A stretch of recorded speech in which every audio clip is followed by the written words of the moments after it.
आपने अक्सर विकिपीडिया को एक फ्री और न्यूट्रल ज्ञान का स्रोत माना होगा, लेकिन क्या आपको पता है ये वो नहीं है जो ये दिखता है, बल्कि एक हिंदू विरोधी प्रोपोगंडा फैक्ट्री है। और ऐसा सामने आया है एक स्वतंत्र न्यूज मीडिया पोर्टल की इन्वेस्टिगेशन से। न्यूट्रलिटी का ढोंग विकिपीडिया ने खुद को एक न्यूट्रल इंसाइक्लोपीडिया बताने में सालों लगा दिए ताकि उसकी क्रेडिबिलिटी बनी रहे, लेकिन हकीकत कुछ और ही है। ना ये फ्री है और ना ही न्यूट्रल। ये तो एक माया जाल है, बायस, छिपे हुए एजेंडा और बिना जवाबदेही के ताकत का। फंडिंग का माया जाल। असल में विकिपीडिया को दुनिया भर की सरकारें और गुप्त एजेंसियां फंड करती हैं। ये एक जटिल वेब है जिसमें थिंक टैंक और इंटरेस्ट ग्रुप्स शामिल होते हैं। ये सभी विकिमीडिया फाउंडेशन के साथ मिलकर काम करते हैं।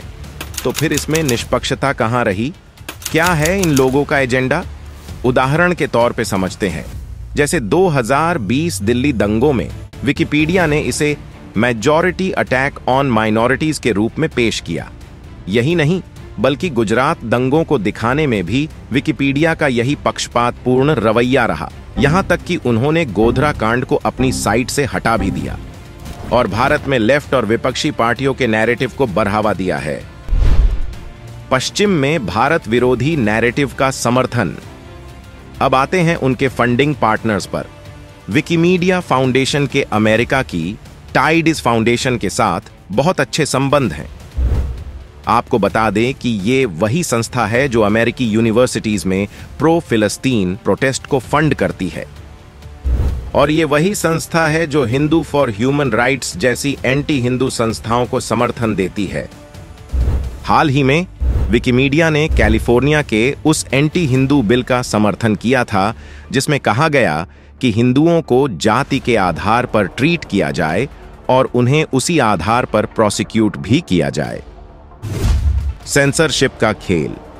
विकिपीडिया की सबसे बड़ी धांधली है इसका अदृश्य और असंख्य सेंसरशिप सिस्टम, क्योंकि इसके चुनिंदा एडमिन्स और एडिटर्स ही तय करते हैं कि क्या वेबसाइट पर जाएगा और क्या नहीं।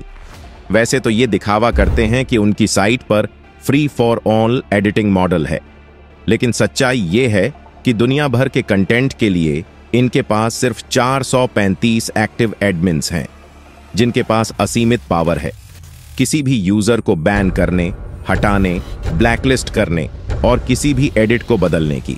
क्या ये किसी न्यूट्रल ज्ञान के स्रोत का बर्ताव है?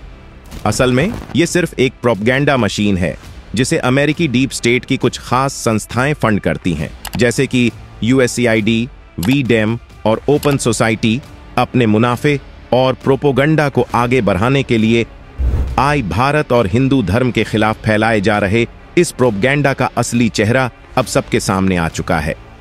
ये वो फ्री ज्ञान नहीं है जो इसे माना जाता है। ये एक चालाकी से बुना हुआ जाल है जो भारत के खिलाफ एजेंडा फैलाने का काम करता है। आपको नहीं लगता कि विकिपीडिया को भारत के कानून का पालन करना चाहिए और अपना प्रोपोगंडा बंद करना चाहिए? हमें कमेंट्स में बताएं और ऐसे वीडियोस देखने के लिए सब्सक्राइब करें निष्कर्ष टीवी को।